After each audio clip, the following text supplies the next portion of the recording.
record sekarang. Ya, nah, coba teman-teman, aku pengen tahu apa sih yang teman-teman harapkan dari sesi ini. Sudah pasti dong teman-teman udah baca di website kita, di sosial media kita, kita mendatangkan speaker-speaker yang luar biasa, ada distinguished winners, ada juga mentor di Apple Academy yang dulunya student seperti teman-teman, yang sekarang yang dulu pernah juga memenangkan di tahun 2021. Ada yang pengen dengerin Koko Leo sharing. Koko Leo ya? Baru kali ini ada yang manggil Koko Leo. Ada yang pengen lebih detail soal ceritanya Shirley? Tentunya. Coba teman-teman ada ekspektasi apa sih? Apa sih yang teman-teman harapkan dari sesi ini?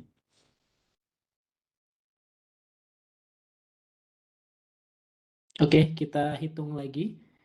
Dalam hitungan ketiga, 2, 1 bisa dikirimkan apa yang menjadi ekspektasinya. Oke, ada yang expect kayak misalkan apa yang perlu disiapkan, terus kemudian juga storytelling-nya, tips and trick-nya, biar ada pedoman, biar nggak salah strategi. Pas banget, karena nanti di sesi hari ini kita bakal ngebedah gimana sih strategi mereka, apa yang mereka siapkan, dan apa sih benefit yang didapatkan oleh para winners ini. Oke, thank you so much. Oh, ada yang berharap seperti Rizal bisa sharing pengalaman. Thank you so much Benny. Nanti bisa di DM aja Ben. Nah, agenda kita hari ini kita bakal kenalan dulu sama Swift Student Challenge tentunya karena pasti kan ada yang mungkin baru pertama kali dengar karena kini kita open for anyone gitu. Dan nanti kita akan kenalan juga sama Swift Batam itu apa sih? Komunitas kita ini apa sih yang teman-teman lagi ikuti saat ini? Ada kegiatan apa aja?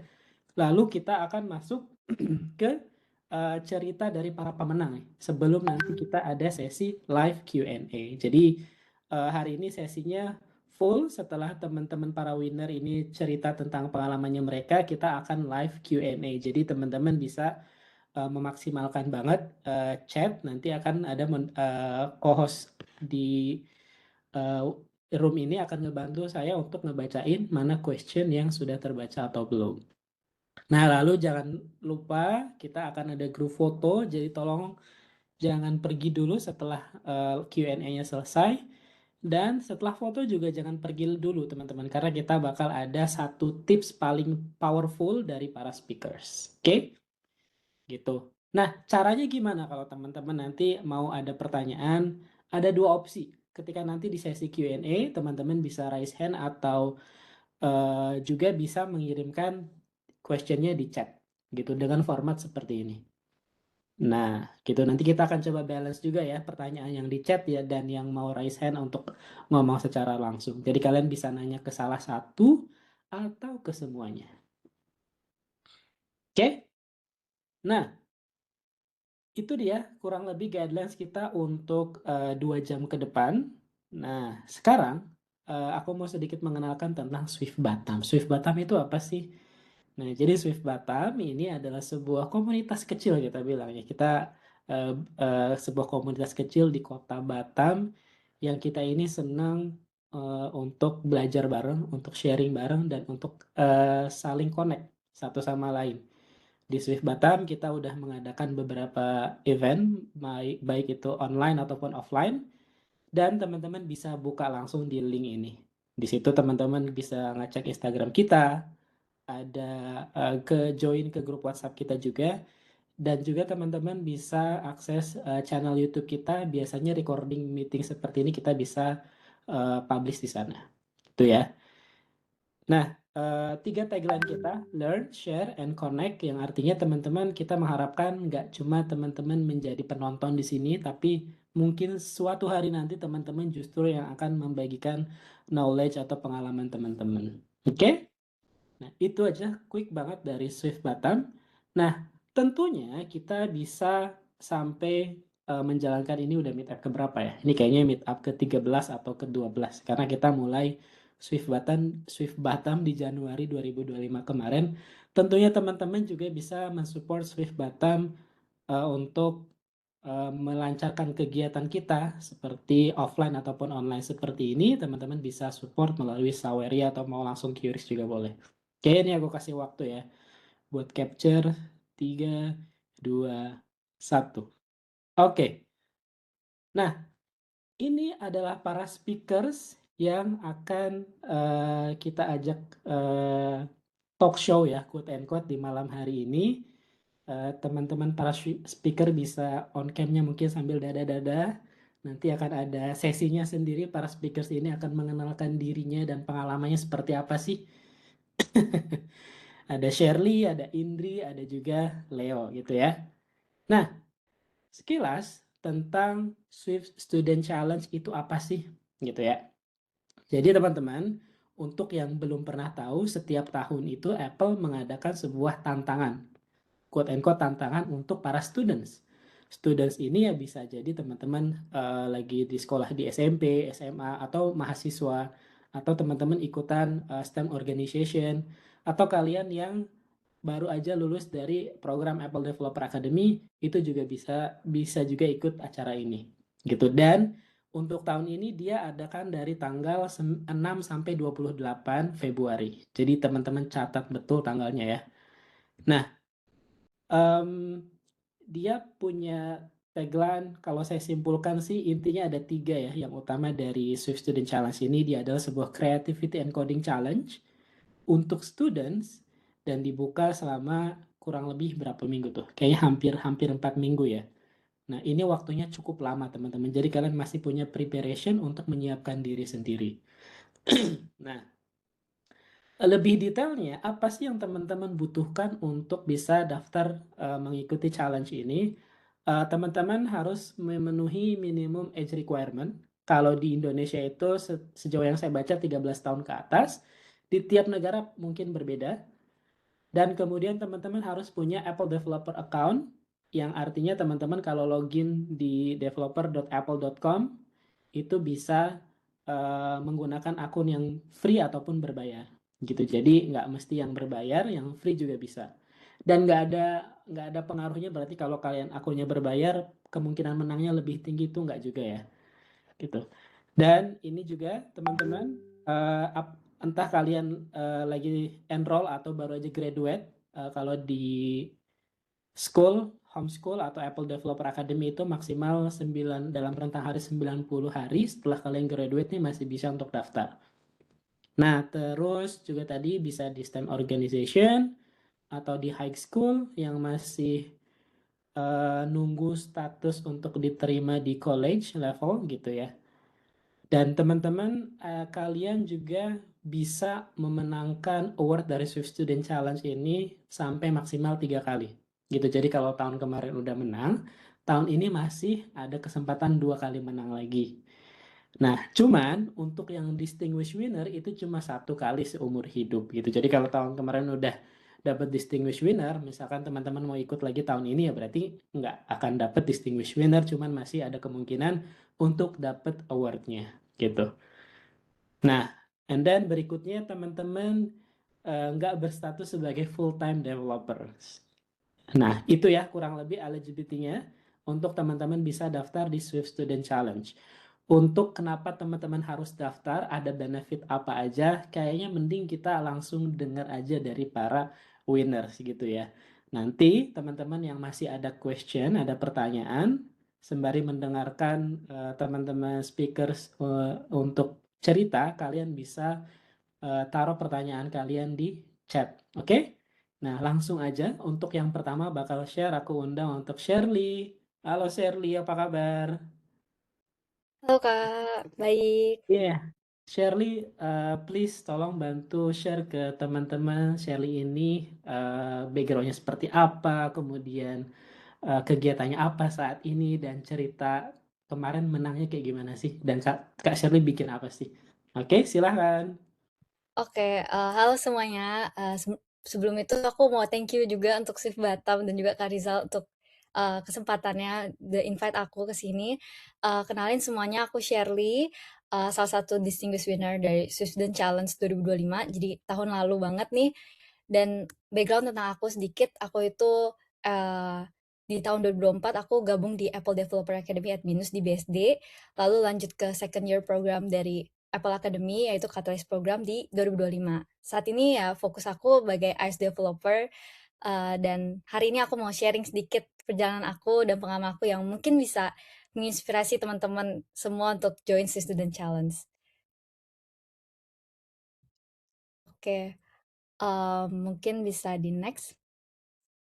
Oke, nah aku yakin teman-teman yang pengen join si Student Challenge itu pasti akan ada pertanyaan besar di pikiran kita semua kan. Aku mau bikin apa ya?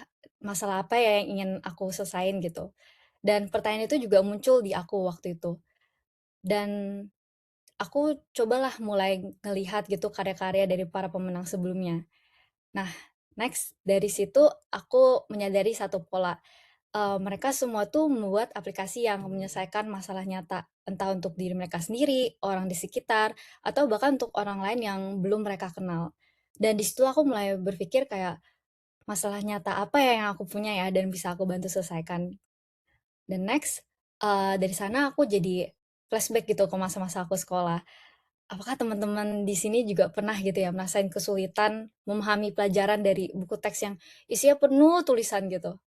Dan jujur aku ngerasain kayak gitu, khususnya pas belajar tentang hormon pertumbuhan tanaman. Next, aku masih ingat juga gitu, kayak kakakku juga ngalamin hal yang sama gitu. Jadi kayak kakakku tuh perlu gambar di catatannya tentang hormon pertumbuhan tanaman supaya bisa ingat fungsi masing-masingnya, supaya lebih mudah diingat dan lebih menarik juga gitu. Jadi aku berpikir gitu, apakah cuman aku dan kakakku doang yang merasa kayak gini gitu? Atau jangan-jangan yang lain juga merasakan hal itu? Next-nya, aku coba ngelakuin riset, ternyata dan ada 65% orang tuh kayak aku gitu. Kita kayak lebih gampang belajar, suatu hal tuh dengan visual dan interaksi. Tapi ya sayangnya kita lihat kebanyakan pembelajaran sains tuh masih bergantung sama teks, seperti gambar ini contohnya. Dan aku ngelihat juga untuk pembelajaran hormon pertumbuhan tanaman sendiri tuh masih belum ada metode lain gitu untuk yang lebih menarik dengan visual dan interaksi. Kebanyakan ya udah textbooks aja gitu. Nah, dari situ aku kayak mulai berpikir, mmm, what if kayak learning could be more intuitive, visual, and fun? Next. Mmm, nah, next dari pertanyaan itu lahirlah aplikasiku yaitu Plant Heroes. Jadi aplikasi yang dapat mengubah pengalaman belajar yang kaku dari buku teks saja, jadi sebuah pembelajaran yang, interaktif, menyenangkan, dan bisa belajar hormon pertumbuhan tanaman tuh lebih gampang gitu. Nah, ginilah cara kerjanya. Next. Oke, jadi, dalam game yang aku buat itu, jadi pemain itu punya misi di mana harus membantu bijinya tuh bertumbuh menjadi pohon yang, besar dan berbuah lebat gitu. Nah, di setiap tahapnya, kalau kita bisa lihat di sini, mereka tuh harus memilih hormon tanaman yang, tepat untuk membantu pertumbuhannya. Nah, kalau misalkan mereka bisa jawab yang benar, mereka bisa bantu untuk tumbuhan ini bertumbuh. Dan ketika tanamannya berhasil tumbuh hingga berbuah lebat, mereka menang gamenya. Dan aku coba merancang, setiap tahap ini, sesuai dengan pertumbuhan tanaman pada dunia nyatanya supaya lebih mudah untuk dimengerti dan sesuai dengan hormon-hormon yang biasanya dibutuhkan di fase-fase tertentu. Jadi lebih menarik saat belajar. Next. Setelah itu aku coba pikirin kira-kira desainnya seperti apa ya aplikasinya dan cocok untuk target marketnya yaitu aku mau targetin anak-anak. Jadi aku coba buat asetnya sendiri dan aku berusaha untuk buat karakternya yang lucu, penuh warna, dan juga mudah diingat dan sesuai juga dengan fungsinya gitu. Jadi kayak misalkan air bentuknya kayak air, matahari bentuknya kayak matahari, dan etilen, itu adalah gas, itu bentuknya kayak gas gitu.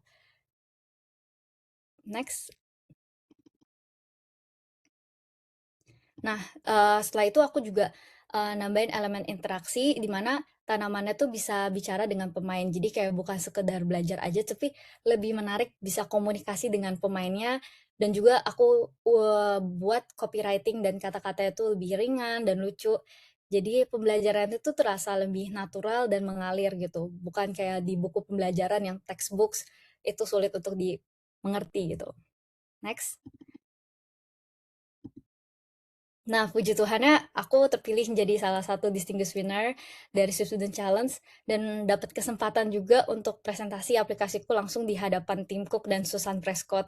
Dan jujur rasanya tuh kayak bener-bener unreal karena awalnya tuh aku bahkan sempet mikir kayak untuk menang aja rasanya kayaknya nggak mungkin gitu loh. Kayak susah banget apalagi seluruh negara dan malah dapat kesempatan ini untuk presentasi langsung ke Tim Cook. Jadi ya aku yakin teman-teman di sini juga pasti bisa dapat kesempatan itu dan boleh kalian coba. Mungkin kita bisa next lagi ke experience aku di sana.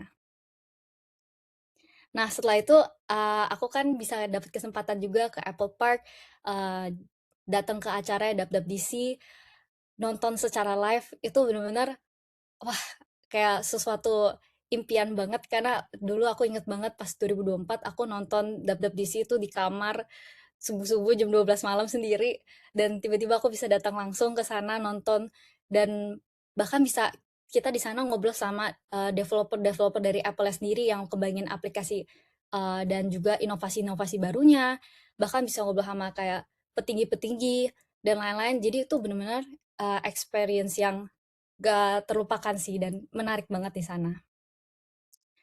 Next, mmm, selain itu juga aku dapat kesempatan juga untuk ketemu, teman-teman yang menang juga dari, Student Challenge, bahkan juga ketemu teman-teman Apple Developer Academy dari seluruh dunia. Waktu itu ada kayak event-nya gitu, ketemu sama Apple Developer Academy dari Korea, dari Brazil, dan lain-lain, dan kayak kita ngobrol-ngobrol dengan mentornya, dan itu menurut aku menarik banget kita kayak mempunyai komunitas yang besar banget dan bahkan kayak pemenang-pemenangnya juga aplikasi-aplikasinya keren-keren banget dan mereka background-nya menarik, bahkan kayak kerja di Amazon, terus ada yang kerja di Microsoft, jadi bener-bener menarik banget bisa ngobrol sama mereka.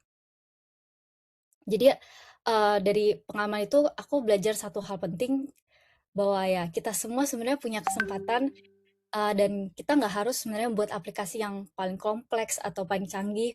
Yang terpenting tuh adalah membuat sesuatu yang bermakna dan punya dampak. Karena ide yang terbaik seringkali nggak datang dari hal besar, tapi dari hal kecil yang benar-benar kita peduliin dan gunakanlah rasa ingin tahu kita itu untuk membuat sesuatu yang membawa perubahan. Karena sekecil apapun itu tetap berharga dan aku ngelihat, para pemenang-pemenang waktu kala aku itu juga kebanyakan, membuat aplikasi yang sangat berdampak untuk di sekitar mereka, untuk keluarga mereka, teman mereka, atau diri mereka, atau mungkin orang yang mereka nggak kenal, gitu. Next, paling itu aja sih. Jadi, thank you so much semuanya udah dengerin cerita aku. Aku berharap setelah ini teman-teman bisa semakin berani untuk mencoba apapun ide kalian, dan semangat semuanya. Yay, thank you so much Shirley. Wah, very inspiring ya. Lagi-lagi teman-teman, aku tahu udah banyak yang pengen nanya, tapi silahkan drop dulu pertanyaannya di chat. Nanti kita akan jawab di sesi live Q&A and discussion. Oke? Nah, sekarang masih ada 2 winners lagi nih. Kita coba dengerin. Berikutnya ada dari Indri. Halo Indri. Silahkan Indri. Halo Mas Rizal. Yes, Oke, silahkan. suara aku Ini kedengaran kan teman-teman ya? udah penasaran nih. Ya, Oke. jelas banget, jelas. Nanti aku bantu Oh, next ya. siap. Oke, halo semuanya. Namaku Indri Clarissa, bisa dipanggil Risa. So, kebetulan kemarin menjadi salah satu distinguished winner di Swiss Student Challenge. And a bit background of me, aku juga alumni Apple Developer Academy, sama kayak Shirley, batch-nya sama juga, dan salah satu katalis program partisipan juga. Kalau untuk sekarang aku kesibukannya lagi jadi software engineer di Asahi Group Holdings di Tokyo. Boleh next, Mas? Oke, so I think presentasi Shirley tadi udah lengkap banget. So, I think aku bakal cerita sedikit soal my submissions. So, my biggest inspiration for the app was my grandmother. Basically, background story-nya adalah nenek aku tuh struggle untuk ngingat sesuatu. And we somehow figured it was early sign of dementia. Sampai suatu momen, waktu itu nenek aku kalau nggak salah sempat ngelihat sebuah foto lama. I think itu foto tentang rumahnya beliau. Dan magically she was able to recall all the moment about that picture. Dan dari di situ I thought to myself, even if we can't stop dementia, we can still spark moments of recognition, connection, and joy.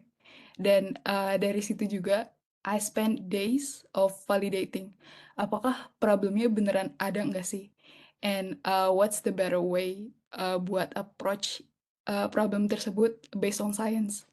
Dan akhirnya dari pengalaman itu lahirlah Memoir. Memoir ini sebuah game puzzle bertujuan untuk memicu conversation dan connection untuk para individual dengan demensia.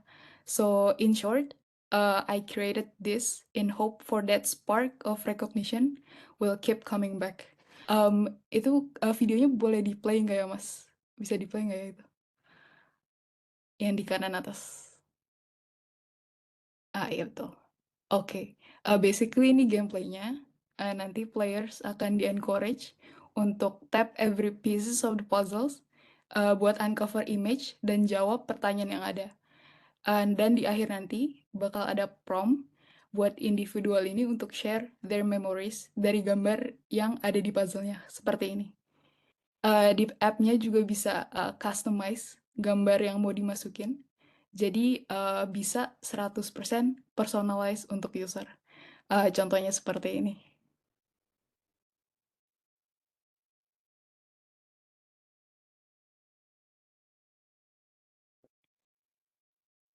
Iya, di situ mereka bisa ngisi pertanyaan yang pas buat gambarnya, yang bisa memicu conversation dari picture tersebut.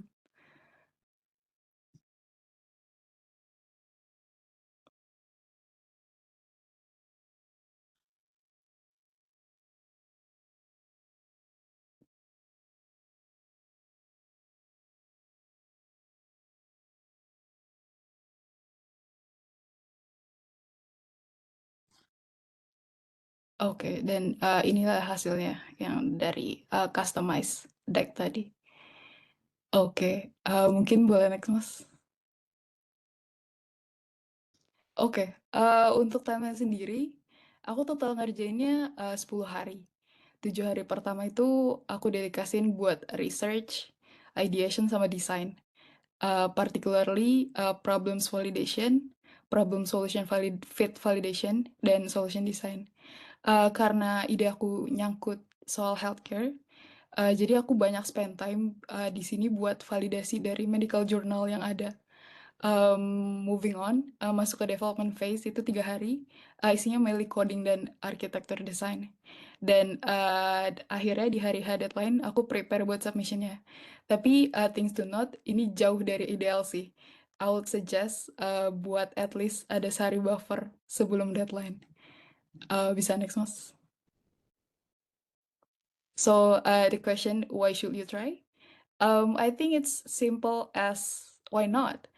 I'm a strong believer kalau misalkan being a student itu the biggest privilege a person can have in their whole lifetime. Masa dimana you can make as much experience and so much mistakes as possible at the same time. Kalau gagal pun then lesson learned. Karena life doesn't repeat itself, it compounds. So what you do now decides what you are tomorrow. So in short, just do it for the experience. Yeah, I think that's it from my end. Terima kasih Mas Rizal.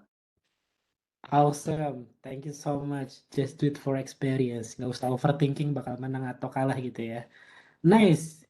Keep the question coming teman-teman. Yuk, kalau kalian ada yang mau ditanyakan, langsung drop di apa namanya di chat. Nanti kita akan bantu tanyakan ke para winners. Oke? Nah, kalau ada yang nanya nih, nggak apa-apa, kita tahan dulu. Masih ada satu winners lagi. Ini dia Koko Leo. Tadi katanya ada yang pengen ketemu Koko Leo. Kita invite langsung. Halo Leo. Silakan Leo. Halo Jal, thank you Jal, udah bawa gue Yo. kesini. Wait, internet gue bermasalah, cek, dicek kembali. Apakah suaranya aman teman-teman? Aman Leo. Oke. Gua di sini mungkin bakal share pengalaman gua ya sebagai WWDC winner 2021. Mungkin banyak pertanyaan, gue juga begitu. Eh, Cuman yang bisa gua share adalah mungkin dari pertama kali gua masuk ke Apple Developer Academy itu tahun 2021 ya. Di situ adalah momen transisi belajar ngoding sama belajar eh, desain. Jadi gue juga dulu alumni di Batam dan di bulan April aja lah kalau nggak salah ya, cohort gue ya.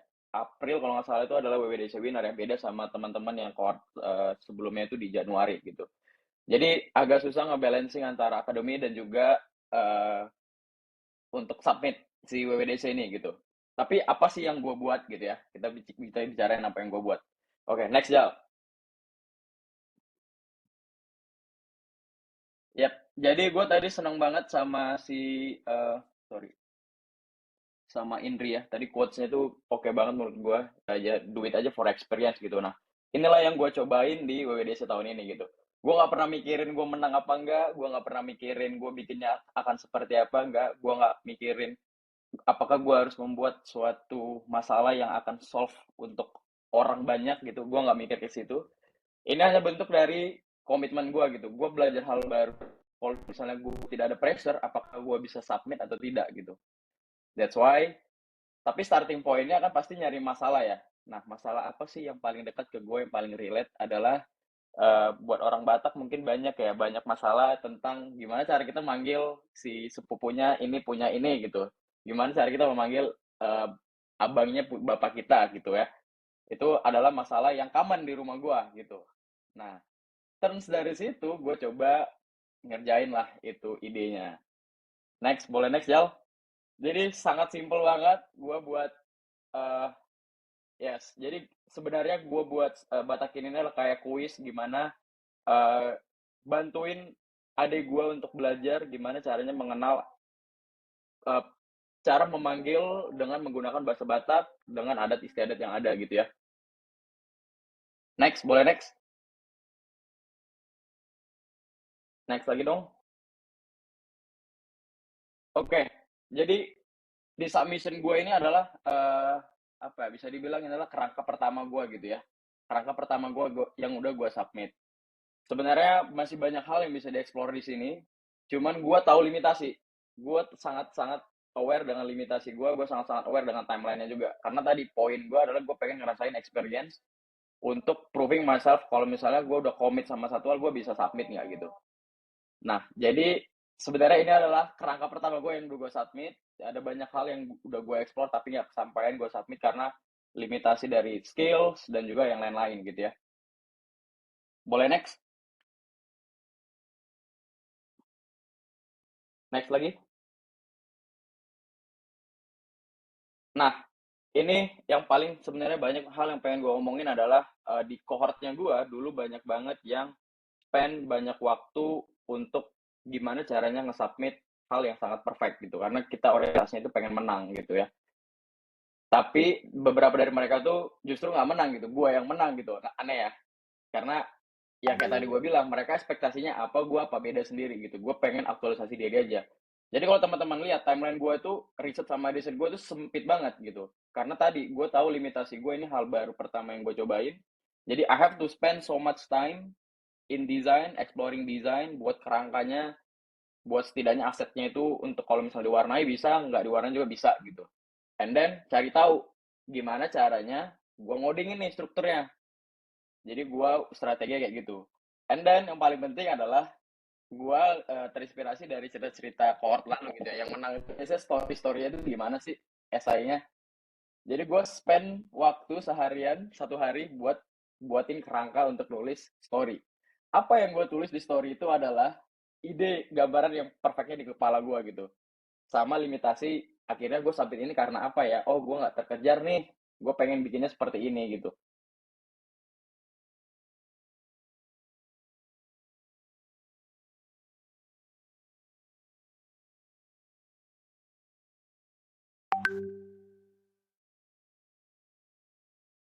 Halo, iya sepertinya Leo disconnect. Kita akan tunggu kurang lebih 1 sampai 2 menit ya.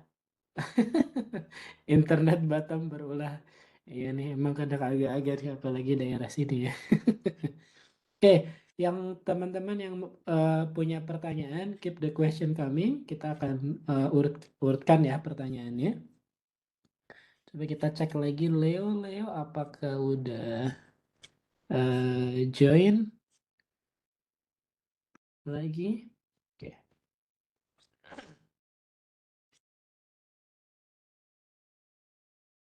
Oke. Iya, sepertinya Leo masih struggling dengan apa namanya, dengan internetnya.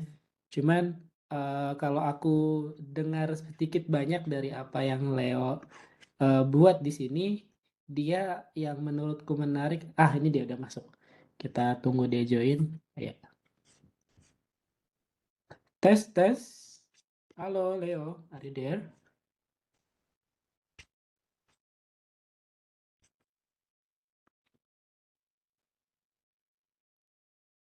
Halo. Ya, udah kedengeran Leo. Oke, Silakan sorry guys, dilanjutkan. internet gue jelek. Oke, Ya, kita paham. iya tadi mungkin terakhir penutup adalah gue mau bilang jangan terlalu overthinking sama gimana caranya lu eksekusinya, gimana caranya gue menang gitu ya. Coba explore aja, lihat dalam diri lu. Kalau misalnya lu tanpa ada deadline, lu tanpa ada paksaan, apakah lu bisa komit sama diri lu apa enggak gitu untuk fun project, untuk bikin project yang fun. Karena apa? Karena komitmennya dinilai dari diri lu sendiri gitu. Nah, jadi setelah tadi mungkin lanjut ke pertanyaan satu aja ya, satu aja, ntar lu bisa lanjut lagi Jal. Tadi kan dibilang apa dampaknya setelah lu menang WDC Winner kan. Nah setelah gue menang WDC Winner, gue ketika interview itu gue bisa proving tanpa ada deadline dan lain-lain tuh gue bisa prove myself, gue bisa submit gitu. And then kasih ruang sama diri lu untuk tidak perfection, kasih ruang sama diri lu untuk knowing yourself, bahwasanya ada iterasi-iterasi selanjutnya gitu.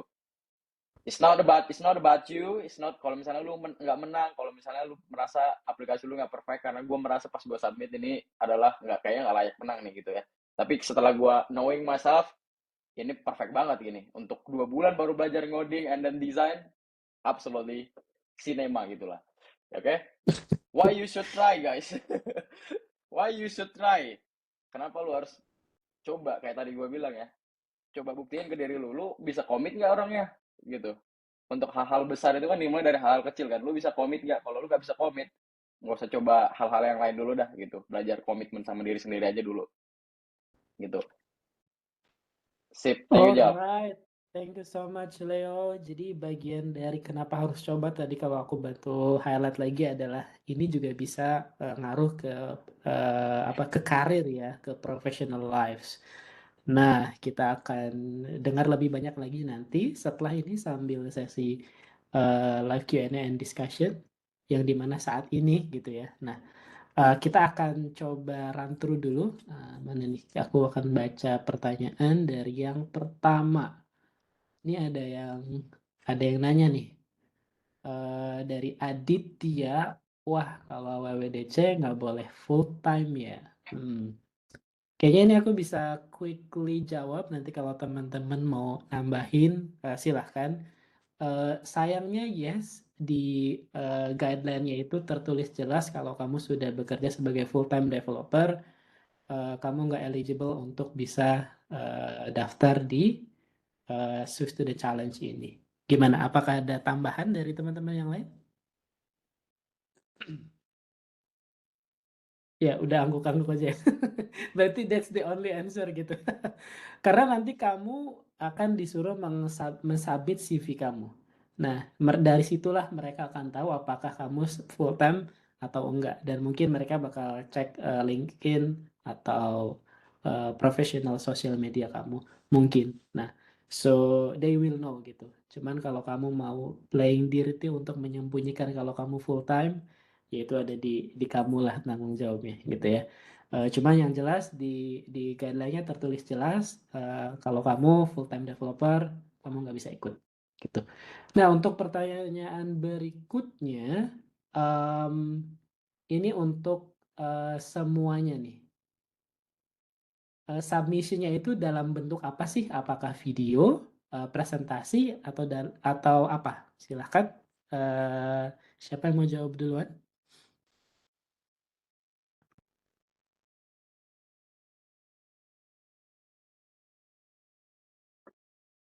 Anyone? Aku boleh Submission-nya? Iya boleh. Mungkin kalau aku refresh submission. question-nya apa aja sih yang disubmit gitu? Yang pasti apa aja yang disubmit lu butuh submit apa ya dulu submitnya itu bentuk output dari si produknya lah. Maksudnya udah ada source code-nya yang udah bisa lu submit ke GitHub gitu dan nanti biar bisa mereka ngecek linknya juga jangan lupa. Terus ada video yang harus lu submit juga, short video gitu tentang apps-nya lu, aplikasinya lu. Terus jangan lupa sama story-nya, kalau nggak salah esai ya namanya aja lah. Di bagian esai gitu. Jadi lu Ya. ceritain si tentang mungkin bobot dari story-nya adalah why, kenapa lu milih problemnya itu, how you validate ini problemnya, kayaknya memang ada masalah real di sini ya, masalah sekitar lu dan lain-lain. Dampaknya apa, how you execute. Kalau gua patternnya kayak gitu, gimana cara gue execute, and then ada room improvement apa yang nextnya kalau misalnya ini mau lu kerjain lagi gitu. Ini kayak pemantik doang gitu. Sama Oke. apa struggle-nya lu gitu ketika nge-submit ini. Gue patternnya kayak gitu sih. Gue nge-submit struggle-nya gue gitu. Gitu. Oke. Alright. Kurang Thank lebih you, kalau Leo. gue begitu. Jadi ada source code, ada video recording, and then ada essay yang harus dijawab begitu ya. Oke, dari Shirley Iya. mau nambahkan silakan. Ya, mungkin memang beda kali ya setiap tahunnya ya. Kalau untuk tahun aku waktu itu nggak ada video presentasi sih, jadi source code dan mungkin sama essay kayak gitu juga. Dan kita perlu jelasin tentang teknologinya juga. Dan ada beberapa pertanyaan yang perlu kita jawab gitu sih. I see. Oke, jadi lagi-lagi dicek lagi di formnya, pastikan betul apakah semua yang harus disubmit itu sudah terchecklist atau belum gitu ya. Oke, dari Indri ada tambahan? Sherry udah lengkap jawabnya, Kak. Oke. Next question nih untuk semuanya juga. Apakah pernah terpikir ada beberapa ide yang ingin disubmit sampai akhirnya memilih satu aplikasi untuk disubmit? Jadi kayak kamu udah kepikiran banyak ideas tapi akhirnya kamu memilih yang ini untuk kamu submit itu. Itu kenapa sih dan gimana cara milihnya? Ya, silahkan.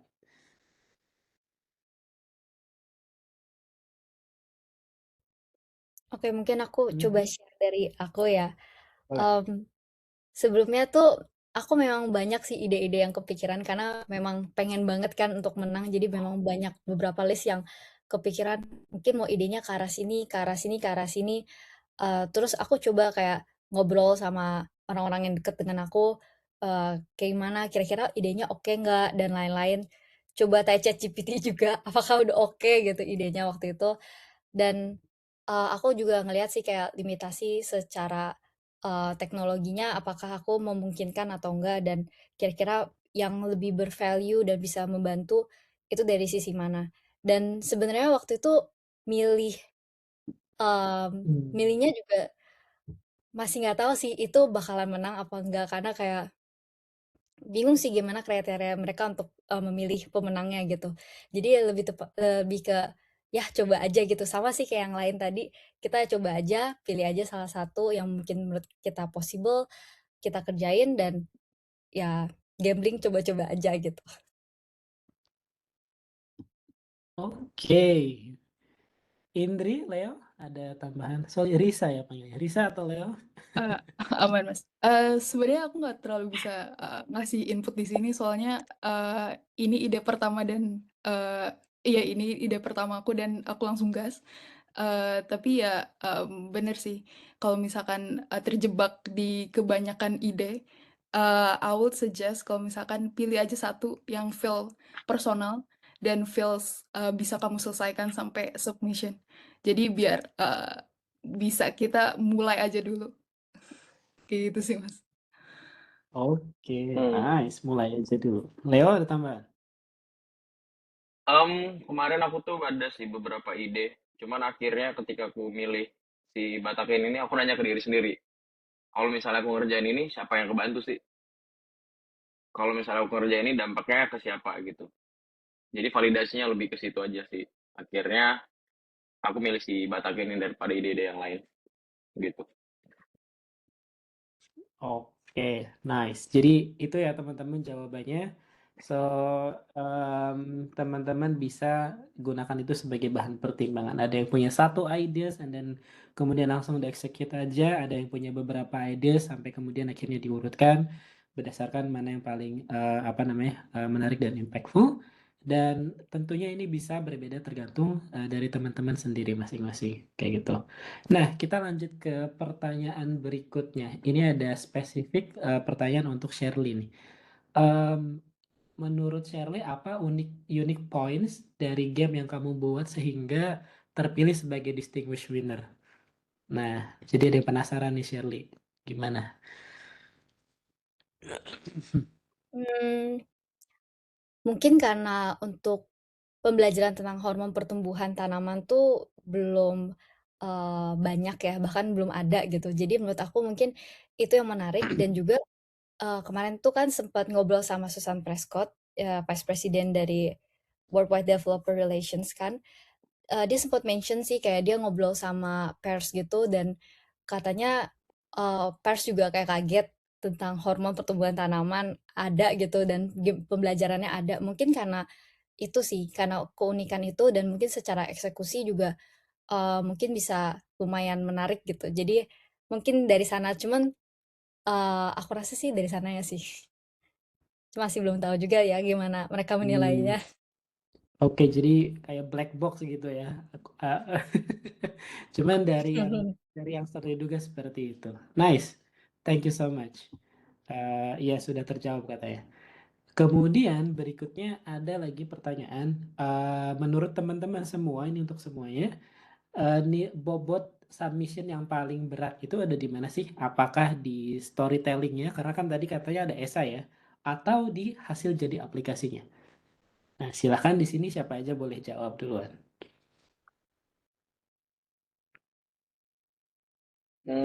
Aku dulu deh. Kayaknya kalau Silakan.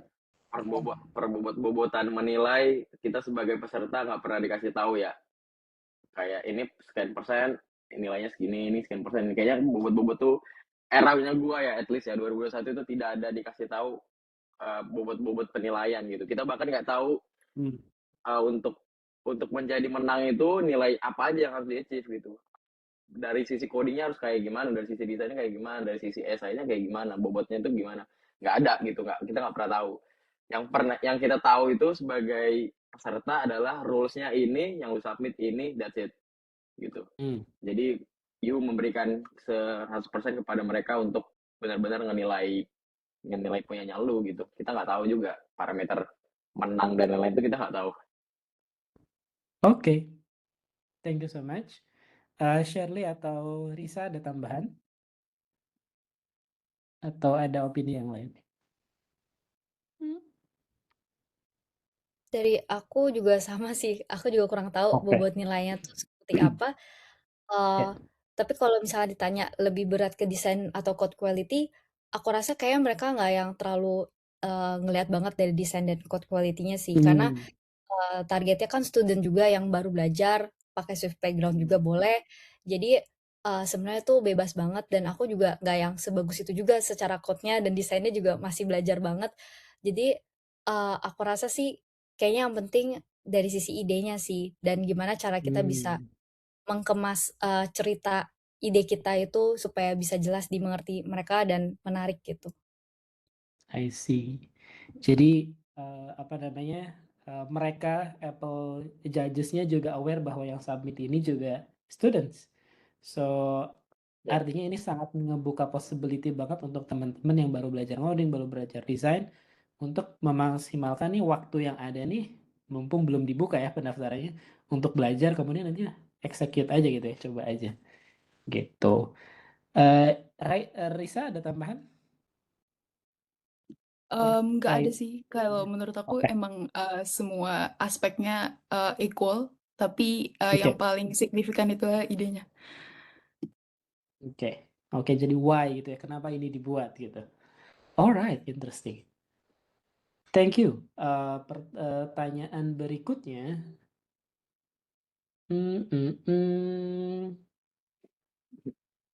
Nah, ini ada pertanyaan yang kayaknya keresahan semua orang gitu ya. Boleh pakai AI generated nggak? Semisal buat brainstorming, coding, atau bahkan konsep art di game atau aplikasinya. Jadi mungkin teman-teman bisa jawab dari experience kemarin, kan itu eranya udah ada ChatGPT, udah ada AI gitu. In your experience gitu, kalaupun teman-teman nggak tahu apakah exactly-nya boleh atau enggak, waktu pengalaman kalian gimana sih waktu itu kalian utilize tools ini? Gua dulu ya, Jal. Kayaknya gua paling Monggo, gampang sih. monggo, monggo. Kayaknya 2021 itu belum ada per AI dan kita nggak kenal gitu ya. Cuman kenalnya tuh sama Stack Overflow gitu. Jadi pas belajar itu buka Stack Overflow sama Waitress School, udah that's it gitu. Mungkin Shirley sama Indri yang bisa nge-share pengalaman untuk vibe coding ya. Gua nggak relate. Ya, Oke, silahkan. terima kasih. Thank you, Leo. Oke, kalau dari aku sih waktu itu sempet ngobrol sama ChatGPT sih untuk kayak brainstormingnya. Kayak sempat tadi aku mention juga, aku ada beberapa ide, terus kayak nanya-nanya juga sama ChatGPT terkait hal itu. Dan aku ngelihat kalau misalkan sekarang juga Xcode itu udah ada AI-nya juga untuk vibe coding. Aku rasa sih kayaknya itu boleh banget sih kita pakai itu karena memang sekarang perkembangan teknologi udah memang pakai vibe coding. Jadi aku rasa sih nggak apa-apa. Cuman aku nggak tahu ya dari sisi rules-nya itu apakah benar-benar diperbolehkan atau enggak gitu. Aku lebih ke brainstorming gitu sih. Oke, jadi kalau untuk case-nya Shirley itu digunakan untuk brainstorming ketika ada ideas mana yang akan dipilih gitu ya. Oke, kalau untuk Risa gimana? Adakah pengalamannya dengan menggunakan AI tools? Kalau untuk aku sendiri, karena kerjaannya juga mepet, jadi di bagian development, aku kadang juga suka tanya ChatGPT. Tapi seingat aku, mungkin Shirley bisa correct me if I'm wrong, waktu di submission juga ditanya apakah kita nge-utilize AI, tapi, aku agak lupa itu ditanyain apa enggak. Cuman, setahuku iya sih. Jadi di sana bisa dijelasin juga, kita jelasin juga, kita ngegunain AI untuk ngebuat aplikasinya tuh di bagian mana aja. Iya, jadi Oh, mungkin I would say hipotesis aku boleh pakai AI. oke. Oh, interesting. Berarti memang di formnya kalau misalkan teman-teman utilize AI itu bisa di-explain kenapa dan untuk apa gitu ya. Oke, kalau dari aku tambahan, so far sih aku baca di rules-nya memang nggak ada explicitly bilang nggak boleh pakai AI. Cuman ada poin di mana the submission itu nggak fully juga sih, made by you gitu. Jadi mungkin lebih ke apa namanya ya, lebih ke bakal jadi concern banget ketika semua projectnya itu full made by AI gitu. Tapi kalau tadi untuk seperti case-nya Shirley, untuk case-nya Risa juga yang menjadikan AI ini sebagai bantuan tambahan gitu. Nah, jadi kalaupun ternyata di formnya ada bagian untuk nge-explain, artinya teman-teman harus aware betul gimana kalian nge-utilize si AI-nya gitu. Oke, thank you question dan jawabannya. Nah, sekarang kita lanjut ke pertanyaan berikutnya. Ini ada pertanyaan spesifik untuk Shirley dan Indri. Gimana kamu bikin aset kamu sendiri atau desain produknya, karena aku agak struggle di situ. Jadi mungkin proses desainnya gitu ya. Silakan Indri sama Shirley bisa jawab duluan. Salah satunya bisa siapa aja.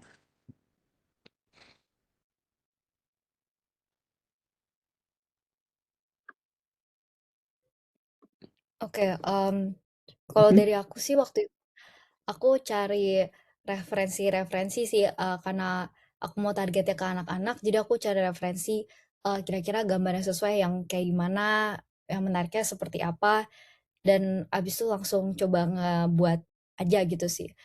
Tapi seperti yang aku mention tadi sebelumnya, menurut aku desain itu kalau misalkan kalian ada struggle di desainnya, menurut aku tuh nggak masalah juga sih, karena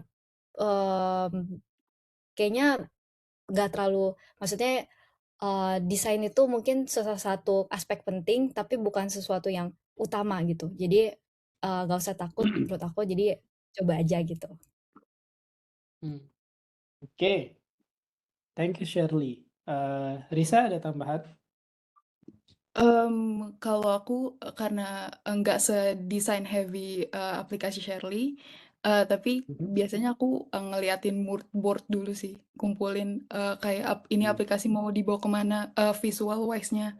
Kayak, aplikasi aku Memo itu, kayak album foto. Jadi aku sesuaiin temanya kayak album foto Polaroid gitu-gitu. Kalau bikinnya pun, di Figma aja sih, yang simple-simple aja, nggak sampai kayak Adobe Illustrator or something. Oke, jadi lagi-lagi kalaupun teman-teman nggak heavy di desain ataupun coding, artinya tetap ada kesempatan gitu ya. Jadi nggak mesti teman-teman jago desain banget dan jago ngoding banget gitu. Dikembalikan lagi ke capability kalian. Nah, question berikutnya aku mau buka untuk teman-teman yang mau nanya langsung. Jadi ada nggak yang mau tanya langsung? Silakan boleh raise hand. Ada nggak yang mau nanya langsung? Bisa lihat tangannya nggak sih? Atau kalian, itu, Anissa, silakan. Bisa unmute and then mau tanya ke siapa? Ke salah satu atau ke semuanya? Halo, suara saya kedengeran nggak? Iya, jelas banget. Oke, ini sebenarnya aku udah pertanyaannya di message, cuman aku omongin Mhm. aja ya biar Mas Rizal Ya, nggak perlu boleh. bacain. Jadi Boleh. buat Leo, Indri sama Shirley aku mau nanya, ini bagian tersulit dari pas kalian bikin entry untuk Swift Student Challenge itu tuh apa? Dari awal sampai akhir. Paling susah buat kalian apa? Itu aja sih. Thank you.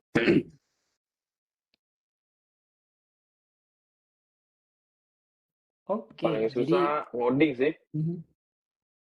nah, Langsung gue jawab aja. Ngoding iya paling silakan susah. ya. Susah banget. Susah banget Anissa waktu itu ngoding gue baru switch.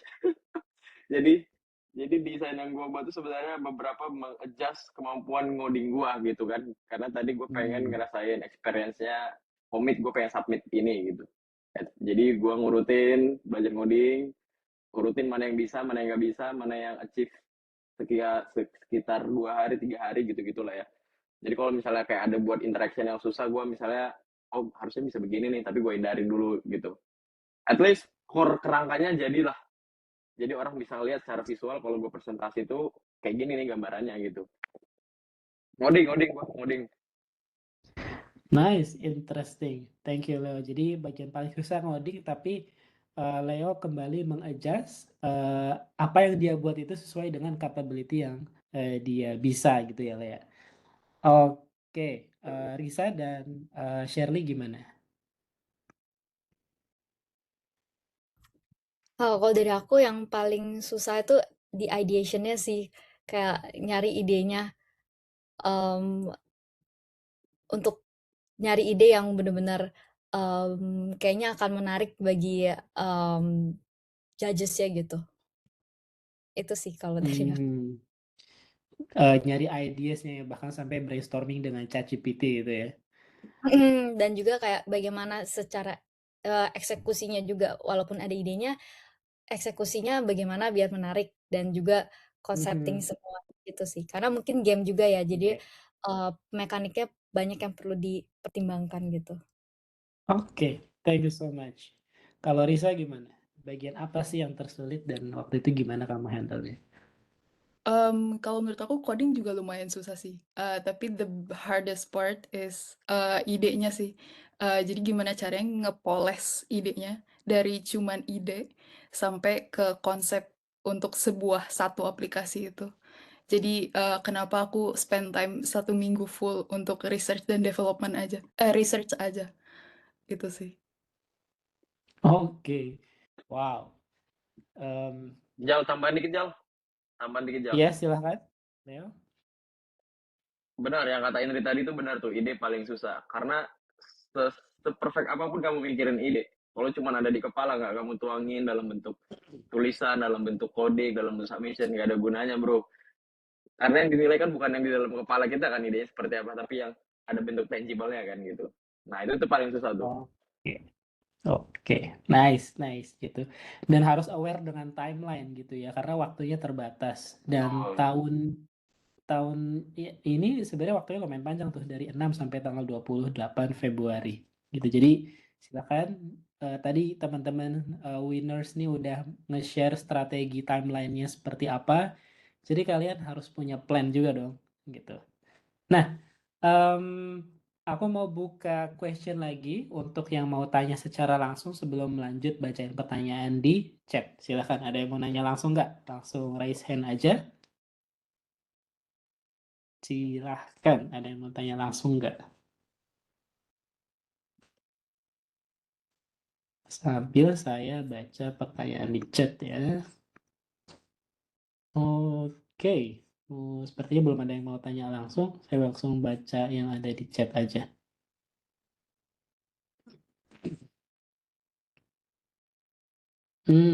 Nah, ini ada pertanyaannya agak teknis gitu ya. Dari yang saya baca di Swift Student Challenge, aplikasi zip yang diupload harus .swift.pm. Pertanyaannya saya, apakah ada limitasi dari penggunaan Playground dibandingkan Xcode? Ini untuk semuanya. Jadi ada limitasi nggak bikin Swift PM-nya itu di aplikasi Playground versus di aplikasi Xcode secara langsung. Oke? Nah, mungkin teman-teman speaker juga bisa dari pengalaman kalian pakai yang mana sih kayak gitu.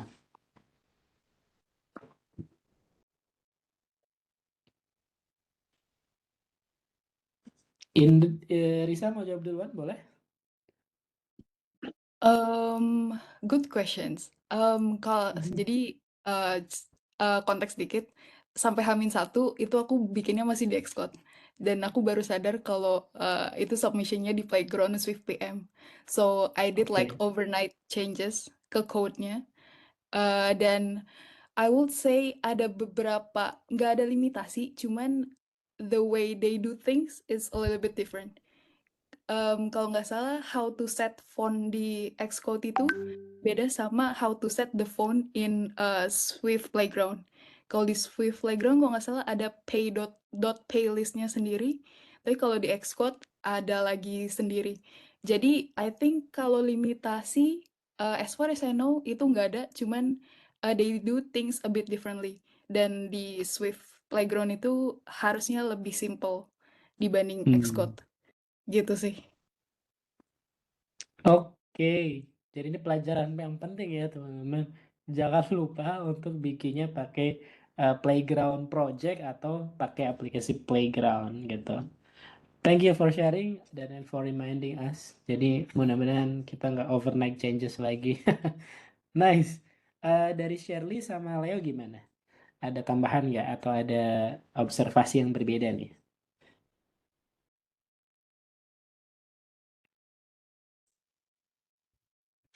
Aku kurang lebih sama sih kayak Risa ya. Waktu itu sih aku pakai Xcode, tapi memang Xcode-nya udah langsung setup untuk Swift Playground application gitu. Cuman memang ada coba-coba pindah ke Swift Playground juga, takutnya nanti judges-nya cobain di Swift Playground gitu, takutnya pas di Swift Playground tuh nge-crash atau kayak gimana. Jadi kayak coba-coba antara dua itu, gitu sih. Oke. Oke, thank you so much Shirley. Leo ada tambahan nggak? Sorry Jal, tadi reconnect gue, jaringan jelek. Yes. Kalau tambahan tadi dari pertanyaan ini pakai Xcode ya, karena lebih familiar, belajarnya juga source-nya banyak daripada si Playground. Gitu aja sih. Mungkin bisa start dari pakai tools yang lu nyaman aja. Oke, nice. Ini ada pertanyaan, apakah total pengerjaannya hanya 10 hari atau bisa jauh sebelum tanggal itu gitu ya? misalkan baru graduate dari akademi langsung gas aja. Kayaknya pertanyaannya lebih ke apakah boleh ngerjain sebelum tanggal 6 sampai 28 Februari atau harus nunggu tanggal itu? Nah, silahkan, aku mau dengar dari Sherly dulu mungkin ya, dari pengalamannya itu gimana kemarin? Oke, kalau aku pribadi sih sebenarnya bukan sesuatu yang bisa dijadikan contoh soalnya aku waktu itu mepet banget ngerjainnya karena memang lagi fokus sibuk nyari kerja juga jadi lumayan mepet. Tapi kalau misalkan kalian mau kerjainnya sebelum timeline itu boleh banget karena ada beberapa yang approach ke aku orang dari New Zealand dan lain-lain yang anak-anak student gitu mau ikut student challenge dan dia udah kerjain itu dari tahun lalu. Jadi kayak dia menang student challenge tahun lalu, terus dia pikir mau ikut lagi, dia langsung bikin lagi di tahun lalu dan dia poles-poles terus harusnya ya sampai saat ini. Jadi boleh banget kalian udah start lebih dulu gitu. Nice, nice, interesting. Jadi ada persiapan yang lebih banyak ya, nggak usah nunggu deadline ya. Nice. Kalau waktu case-nya Leo gimana, Leo? Apakah kamu waktu itu nungguin dibuka atau kamu udah ngerjain lebih dulu atau gimana? Kalau gue nggak kepikiran mau submit aja dulu, Jal. Nggak tahu tuh PPDC itu apa tuh, baru nyemplung ke akademi gitu ya, nggak ngerti lah ini konteksnya apa gitu. Ya udah setelah dibuka baru start sih gitu. Jadi tapi kalau misalnya teman-teman yang mau curi start, menurut gue tuh privilege waktu lu sih. Jadi lu bisa banyak iterasi yang bisa lu lakukan gitu dari versi-versi sebelumnya. Nggak terlalu terburu-buru, lu enjoy juga prosesnya, jadinya pasti hasilnya lebih gokil. Oke. Nice, thank you so much. Risa gimana? Ada tambahan atau ada pendapat berbeda? Sama sih kurang lebih kalau misalkan bisa curi start, monggo. Karena, kalau aku kemarin, udah plan dari lama, kayak 2 bulan sebelumnya emang mau ikut. Cuman, nggak dapet ide yang pas, jadi, baru dapet kayak 10 hari sebelum, jadi baru bisa kerjain. Oke. Alright, thank you so much untuk jawabannya. Jadi teman-teman kalau tahu Swiss Student Challenge ini lebih dulu, aku rasa itu privilege berarti ya untuk teman-teman punya waktu lebih lama untuk belajar, untuk preparation, untuk repetition gitu ya, untuk iterasi gitu. Nah ini ada pertanyaan agak teknis tapi kayaknya saya bisa langsung jawab nih. Apakah untuk learner dari Apple Institute boleh ikut Swiss Student Challenge? So honestly di guideline itu tidak tertulis secara jelas apakah institut ini bisa ikut atau enggak. Dia cuma mention Apple Developer Academy Programs gitu. Jadi mungkin kayaknya itu bisa dikonfirmasi ke institut masing-masing deh. Gitu ya. So that's the answers. Karena juga kan institut ini program yang baru, so mungkin itu belum termasuk ke guidelines. Gitu. Nah,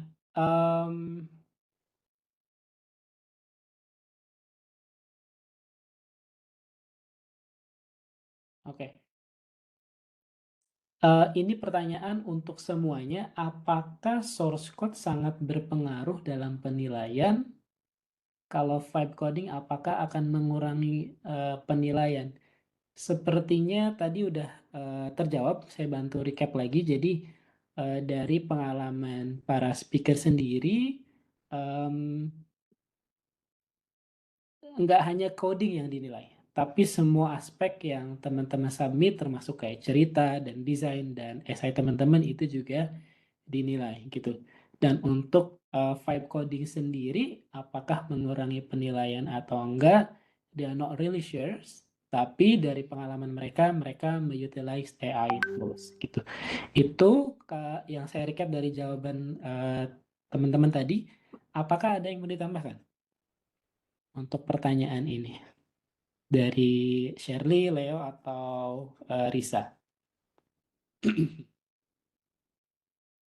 Sama ya? Oke. Nice. Oh, ini ada pertanyaan untuk semua. Ceritain dong momen buka pengumuman terpilih jadi pemenang. Nah, ini menarik nih. Berapa lama setelah submission sampai berangkat? Ini berarti question to all nih. Nah, aku mau dengar dari siapa dulu ya? Dari Risa dulu deh. Silakan. Waktu buka ya, kalau nggak salah itu lagi puasa deh, kalau nggak salah. Terus aku sebenarnya lumayan agak lupa submission-nya, pengumumannya kapan. Tapi ternyata waktu ada kayak tweet lewat kalau submission-nya dibuka, aku langsung buka dan aku waktu itu loading dulu kayak, ini kok congratulation doang. Oh ternyata jadi distinguished winner. Gitu sih. Oh, kirain cuma congratulation doang gitu ya. Oke, interesting. Ya, berkah. Berkah yang lagi puasa berarti ya. Nah, sekarang kalau dari Leo gimana waktu itu dapat pengumumannya? Kalau gue lumayan lucu sih, Jal. Jadi kita karena akademi masih online ya, jadi kita masih di rumah masing-masing. Jadi gue punya circle-circle kecil lah kalau dibilang anak-anak zaman sekarang ya, circle gitu. Kita berlima tuh bareng-bareng ngerjain WWDC gitu. Dari 5 orang ini, 3 yang menang, 2 yang nggak menang. Kita ngerjainnya bareng-bareng tuh bisa sampai larut jam 3 subuh gitu. Nah, Hmm. 5 orang ini tuh sama-sama baru belajar juga, baru belajar ngoding, baru belajar desain dan lain-lain. Nah, yang menariknya itu adalah gua tuh nggak buka untuk diri gua sendiri gitu, karena gua kayaknya ya udahlah, gua udah komit sama diri gua sendiri untuk submit gitu. Gua nggak peduli hasilnya menang apa enggak. Jadi gua senangnya tuh bukain hasil teman-teman, punya teman-teman yang lain. Menang, menang, menang. Oh ini kurang menang, kurang menang. Nggak menang gitu lah. Pas buka punya gua kaget, gua menang gitu loh. Yang awalnya gua nggak mau bukain punya gua gitu. Jadi gue ngikut Discord, kita bukain bareng-bareng satu-satu. Nah punya gue nggak mau gue buka, tapi gue yang menang gitu kan. Ya itu lucunya sih pas ngebukain pengumuman. Kayak buka hasil SBMPTN ya bareng-bareng gitu. Yoi bro. Interesting. Kalau Shirley gimana ceritanya waktu itu waktu dapat buka pengumumannya? Kalau dari aku, karena di tahun 2024 aku juga ada join Student Challenge terus nggak menang.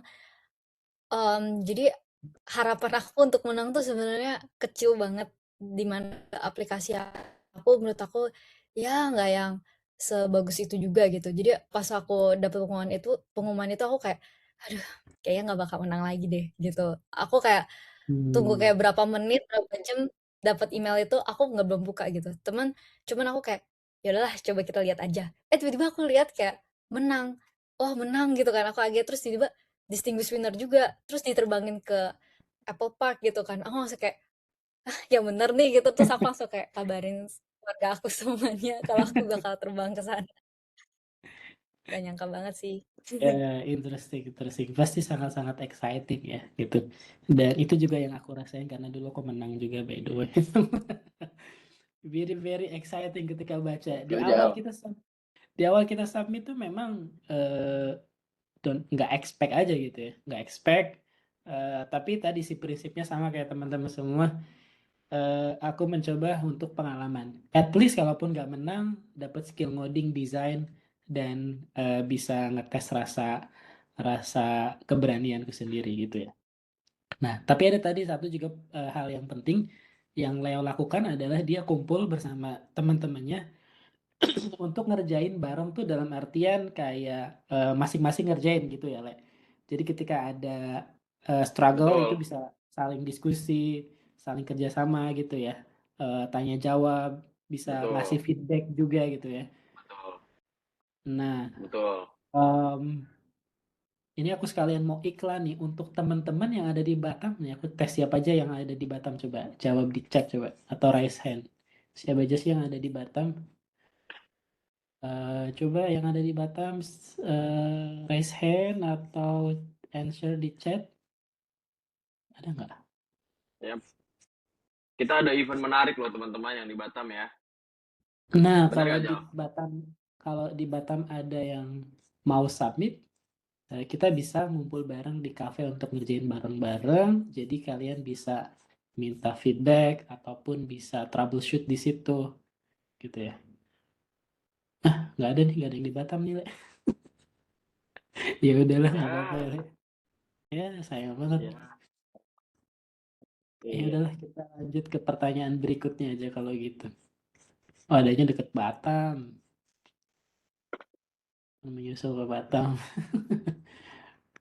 Nice.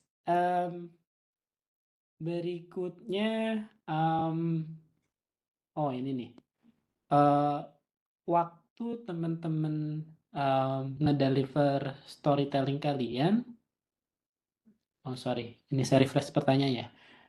Bagaimana proses atau cara kalian ngedeliver storytelling di app kalian? Apakah melakukan konsultasi atau proofreading? Untuk storytelling, apakah lebih baik menggunakan bahasa sendiri, misalkan bahasa Inggris tapi Inggrisnya terbatas gitu ya? Oh sorry, maksudnya kayak Inggrisnya terbatas tapi ya udah pakai bahasa sendiri aja ngetik, atau memanfaatkan generative AI untuk translate atau paraphrase storytellingnya gitu. Aku mau coba dari Shirley dulu, silakan. Oke, kalau aku waktu bikin storytelling, aku ada pakai ChatGPT sama DeepSeek juga sih waktu itu karena aku merasa aku gak begitu jago banget untuk storytelling dan um, ChatGPT dan DeepSeek akan membantu banget untuk bantu lebih bikin lebih bagus lah gitu. Jadi aku ada pakai sih. I see. Apakah waktu itu melakukan konsultasi atau proofreading juga ketika bikin storytellingnya?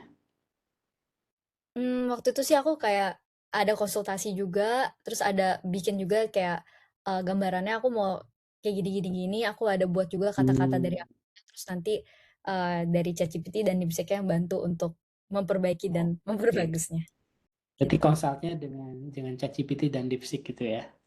Mm-mm. Interesting, nice. Ini salah satu cara untuk teman-teman utilize AI tools ya. Kalau dari Leo gimana? Waktu itu kamu ngebuat storytellingnya gimana sih? Apakah ada, kayaknya Leo putus ya? Oke. Ke Risa Halo, dulu. halo, Iya, halo, connect nggak ya? connect. Gimana Leo? Oke, kalau dari aku back again ya. Kalau ditanya saran soal storytelling, kayaknya tadi aku udah ngasih patternnya ya. Jadi kayak aku ulang lagi. Jadi kayak startnya tuh dari why. Kenapa sih lu milih topiknya ini? And Hmm? then terus lu di bawahnya lu validasi apa pentingnya, dampaknya apa ketika lu solve si problem ini gitu. And then how-nya adalah gimana caranya lu nge-solve si isunya ini gitu, either itu dari design and dari tech-nya itu kayak gimana how-nya.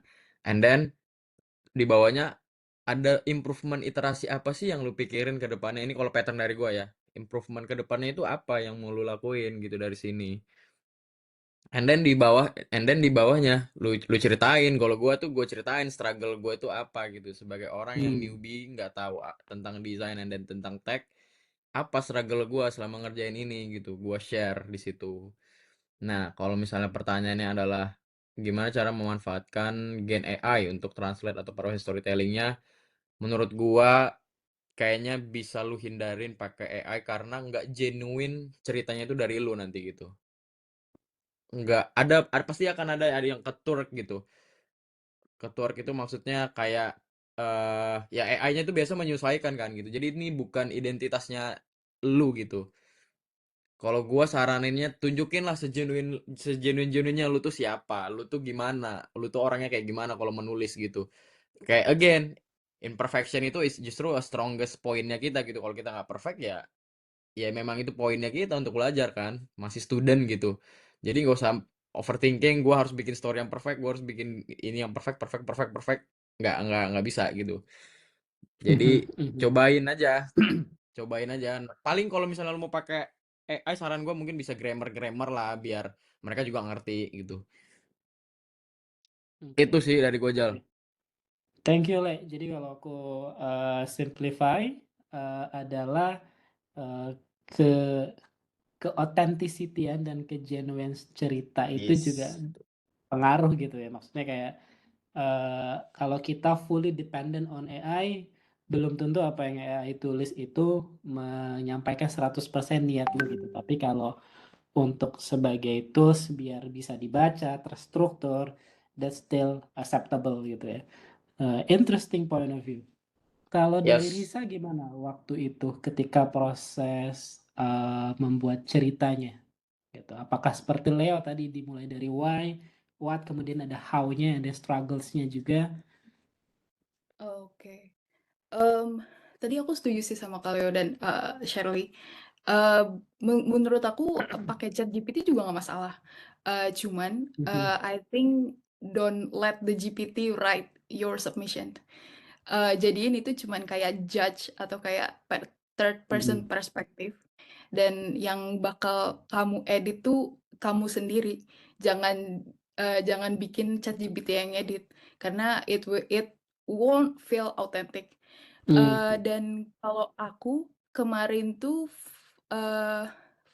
pendoman untuk storytelling-nya ada, kalau nggak salah ada sesi dari developer alumni academy, itu dia Mhm. ngasih kayak semacam PPT storytelling gitu, dan I think itu bagus banget. Jadi kalau kalian mungkin kayaknya Dev Academy alumni juga bakal bikin session or something kayak gitu. Jadi kalau mereka ngadain sesi storytelling lagi, mungkin kalian bisa ikut karena itu bagus banget PPT-nya. Interesting. Iya, untuk yang belum tahu coba kalian cari di Instagram Apple Developer Academy Alumni. Itu mereka ngadain sesi-sesi juga. Ada tiga runtutan sesi kalau nggak salah. Jadi teman-teman bisa utilize itu juga ya, gitu. And then thank you so much Shirley untuk jawabannya. Nah, berlanjut ke pertanyaan berikutnya, saya mau buka untuk yang mau tanya secara langsung, ada nggak ya? Silakan boleh langsung unmute atau mau raise hand dulu boleh, silakan.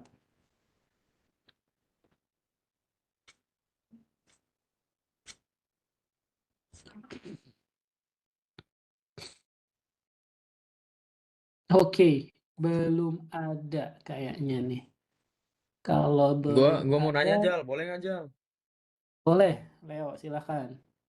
Gua, gua mau nanya ke tadi kan dia mention ini percobaan kedua kan Shirley, bener nggak ya? Betul, Kak.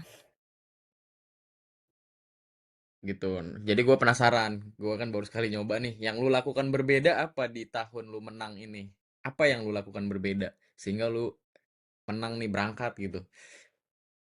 Mmm, mungkin, cara aku storytelling-nya mungkin ya, kayaknya waktu itu aku storytelling-nya kurang kuat, kurang bagus, dan juga, waktu itu kan kita submission ada disuruh kirimin kayak, screenshot dari playground, dari app-nya gitu.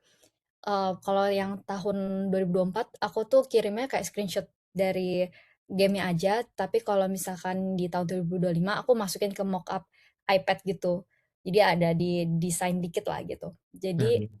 mungkin itu kalau misalkan aku mikirnya sih judges itu pasti akan langsung cepet aja nge-reviewnya kan. Mungkin akan lihat gambarnya terus baru lihat ke storytelling-nya karena waktunya pasti nggak akan cukup. Jadi aku rasa gimana cara kita kasih lihat preview screenshot-annya itu juga akan, salah satu hal yang penting juga sih, gitu. Hmm, interesting.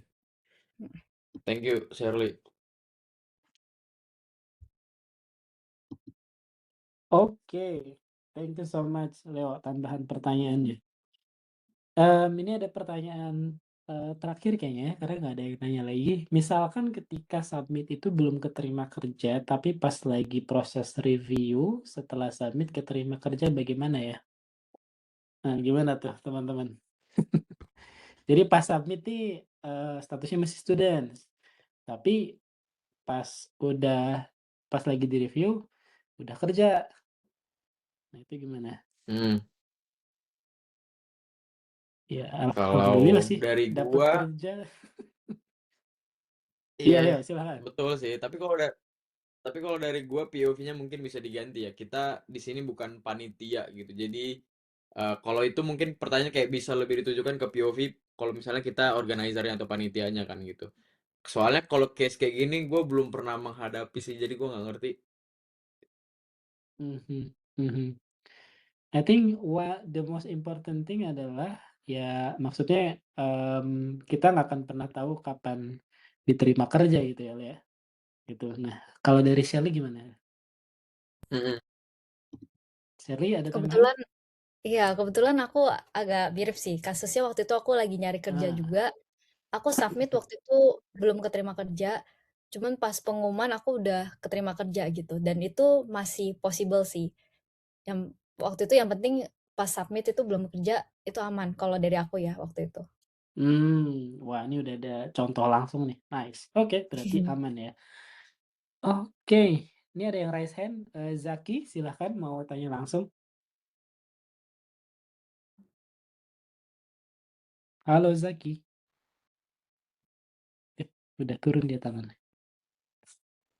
Zaki Huang nggak itu, Jal? Iya, Bukan ya? bukan Zaki Cahyo. Oh. Oke, nice. Sorry Mas, tadi belum diturunin tangannya. Oke. Oke, Oke. mungkin aku ada pertanyaan, apa ya, personal gitu ya, sebelum kita masuk ke sesi foto setelah ini kalau memang nggak ada yang mau ditanyain lagi teman-teman, apa sih dampak terbesar dari kalian, melakukan submission, Swift Student Challenge ke diri kalian sendiri baik secara personal ataupun profesional gitu ya? Ditambah lagi teman-teman yang ada di sini ini kan, menang gitu ya statusnya. Apa sih dampak, terbesar gitu? Nah, I will give the, answer to anyone, silahkan yang mau jawab duluan boleh.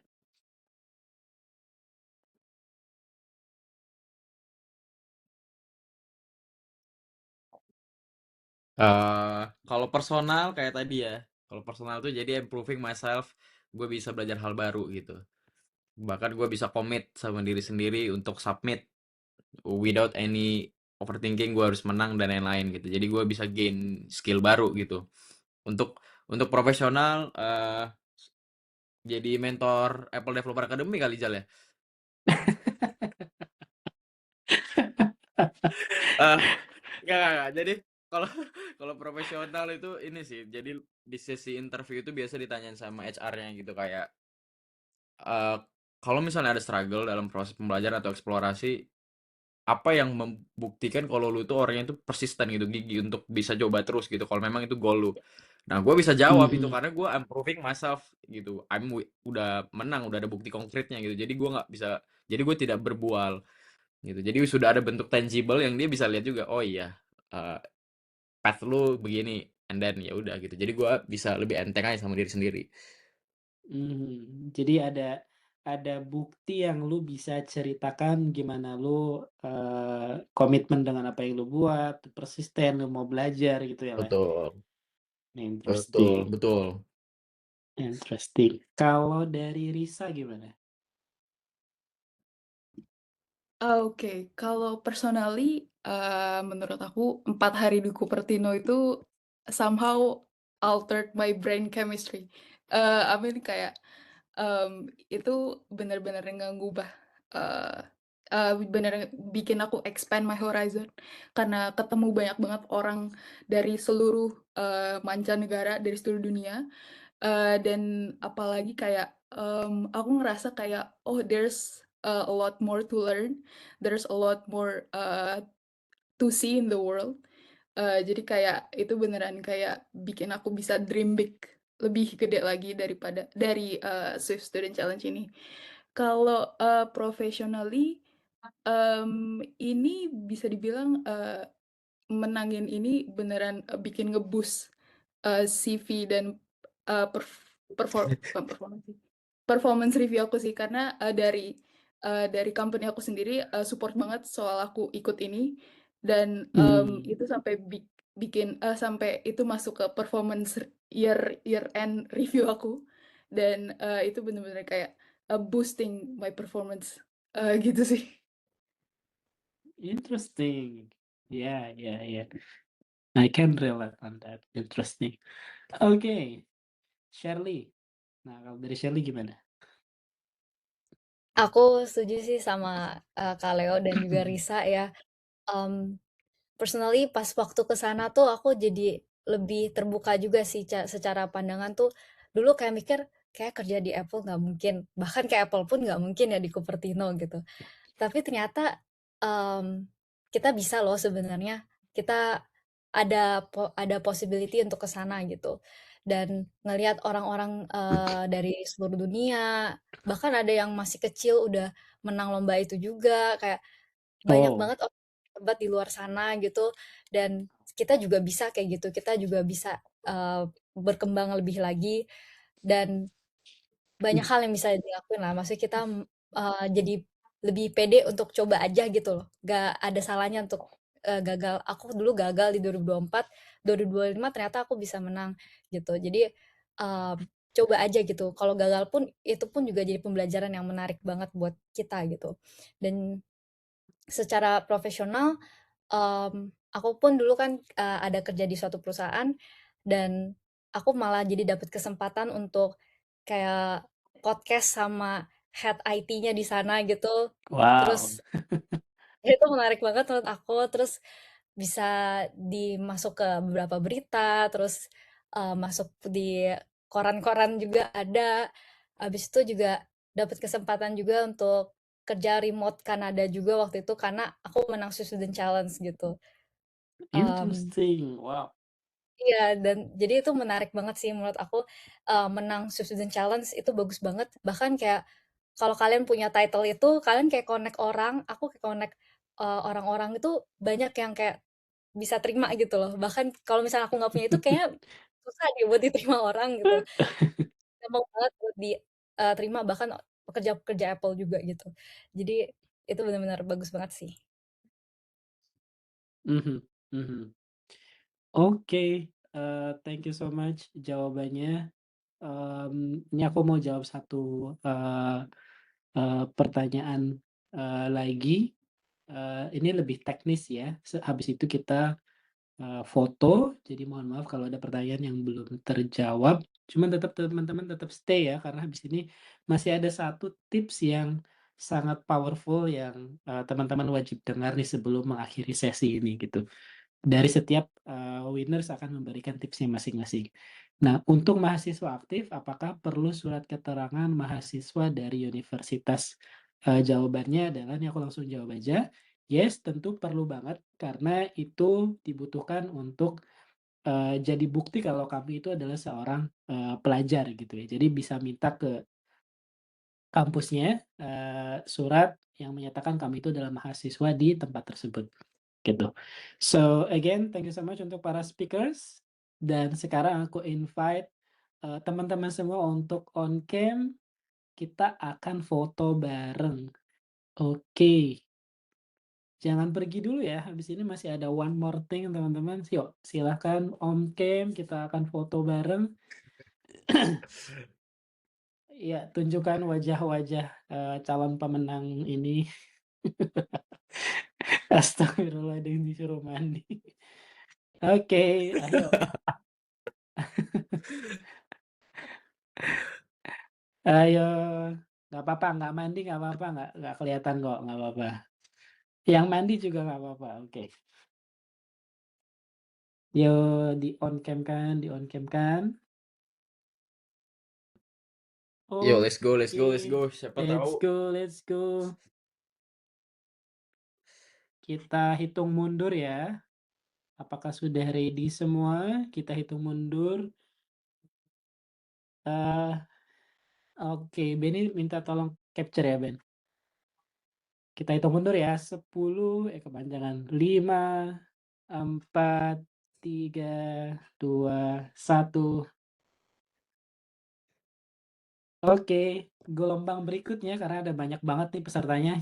Tetap pertahankan posenya. Oke. 5, 4, 3, 2, 1.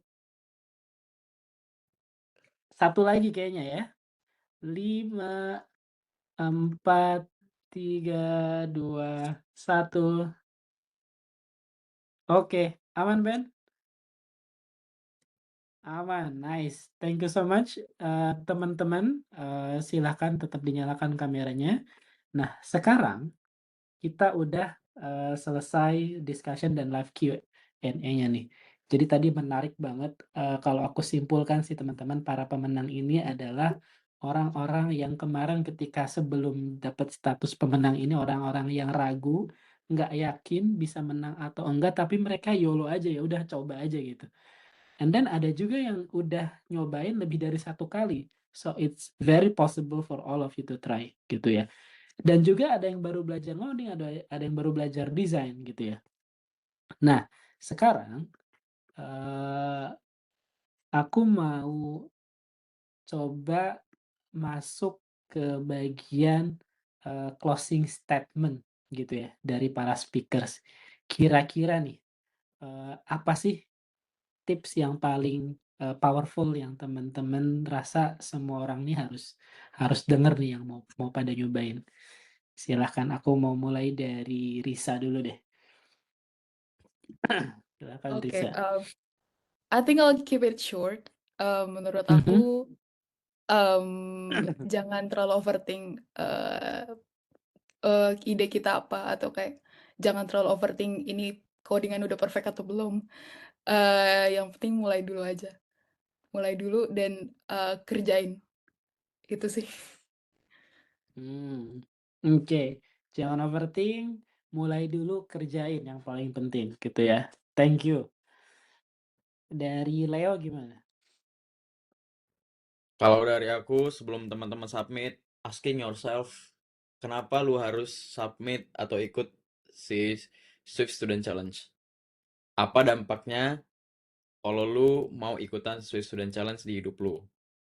Coba Mhm. tanyain itu dulu deh sebelum mikirin ide gitu. Lu mau, karena apa? Karena nanti mungkin bakal berpengaruh di tengah jalan ketika misalnya kita excitementnya kan biasa di awal ya, tinggi banget ya. Pas udah turun ke bawah, lu bisa persisten nggak jadi submit gitu si si si submissionnya gitu. Nah, dua hal ini mungkin bisa bantu lu untuk merefleksikan ke diri, kenapa ya gue butuh submit ini ya, gitu.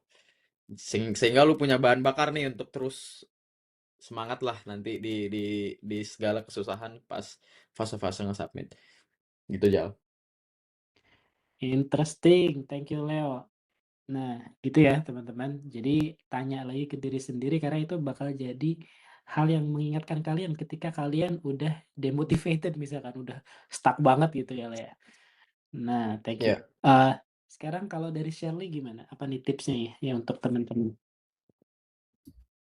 Oke, aku kurang lebih sama sih. Intinya jangan takut untuk gagal dan mencoba apapun itu ide kalian. Dan sama juga kayak Risa, em, kita nggak usah pikir apa idenya bagus apa enggak ya. Kita kerjain aja dulu, coba aja dulu.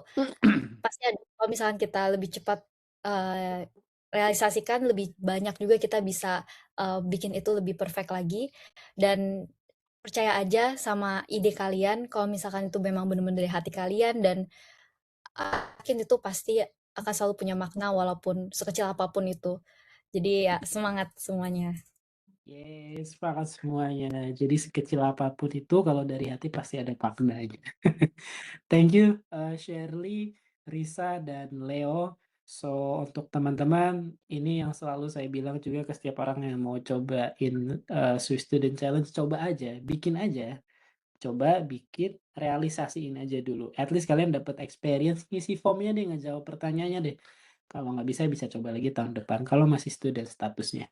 Gitu ya, karena ini privilege. Nggak semua orang bisa ikutan kayak gitu. Dan untuk kalian yang lagi ada di Batam atau Februari bakal ada di Batam, coba aku mau ngetes the water lagi nih. Ada yang mau kumpul bareng nggak kita di cafe gitu buat ngerjain bareng untuk feedback, untuk sering troubleshoot. Ini kalau nggak ada Le, berarti kita nggak ada ini Le. Enggak, Jal. Libur. Oh ada nih, coba Gas. jawab Oh, berapa ada nih. orang? Ada, lumayan lah 1 lah ya, 3 orang lah. Dua. Nggak bisa ini. Oke, oke. Nah, nggak ngerjain juga nggak apa-apa ya, kita bisa ngopi-ngopi gitu ya. Nah, aku mau share satu hal lagi, ini agak teknis tapi aku rasa penting untuk teman-teman tahu. Jadi teman-teman ini kalian bisa baca di websitenya Swiss Student Challenge. Jangan pastikan jangan terlewat ya detail ini nih. Karena kalau kalian melanggar apa yang diminta di sini, udah pasti ini bakal di-decline submission-nya. Contohnya kayak ukuran filenya nggak boleh lebih dari 25 megabyte in total gitu ya. Dan yang kalian submit itu nggak boleh koneksi ke internet, nggak boleh ada ke REST API, jadi harus semuanya jalan offline gitu. Dan pastikan teman-teman juga membuat menggunakan Playgrounds, Playground project gitu ya. Bisa pakai Xcode bikinnya atau pakai Swift Playground, dan kontennya semua harus dalam bentuk bahasa Inggris gitu. Kalau kalian mau pakai third party atau library yang orang buat dan itu open source atau kalian bisa gunakan, juga sebenarnya nggak masalah. Jadi nggak harus semuanya kalian buat sendiri, asalkan kalian cantumkan kenapa kalian menggunakan third party tersebut. Termasuk kayak tadi aku baru tahu juga ada declaration, kalau kalian pakai AI kalian harus nge-declare kalian pakai itu untuk apa dan kenapa. Jadi pastikan jangan sampai kalian itu tereliminasi karena hal-hal yang sifatnya itu bisa dihindarin gitu ya. Jadi baca baca betul-betul guideline-nya, pastikan itu kalian udah checklist semua. Gitu. Itu aja untuk hari ini teman-teman. And then lagi-lagi kita sangat terbuka untuk teman-teman yang mau support Swift Batam, bisa melalui Saweria atau mau langsung scan sekarang juga boleh. Kita tungguin berapa? 30 detik, 20 menit kelamaan. Atau kalian juga bisa nge-support kita dengan membeli merchandise official kita, bisa buka di Instagram kita. Oke? Oke, aku tutup dalam hitungan 10, 9, 8, 7, 6, 5, 4, 3, 2, 1. Thank you guys. Thank you so much for your Thank you. time. Terima kasih juga untuk para speakers. Mudah-mudahan memberikan manfaat untuk orang banyak dan pastinya ini udah sangat-sangat beneficial gitu ya. Thank you so much. Selamat istirahat dan selamat mengerjakan Swift Student Challenge kalian. Bye-bye. See you on the next event, teman-teman. Bye.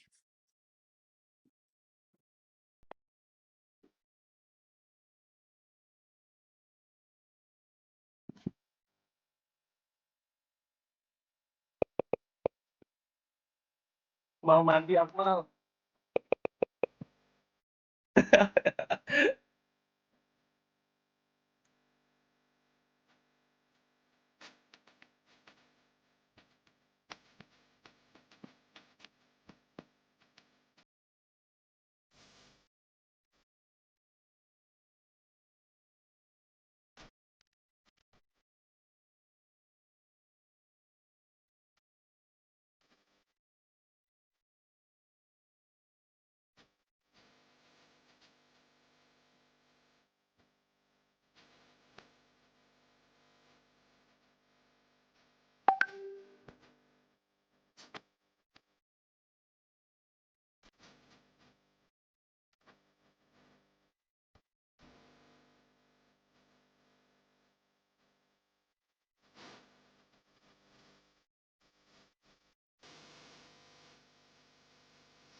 just a thing.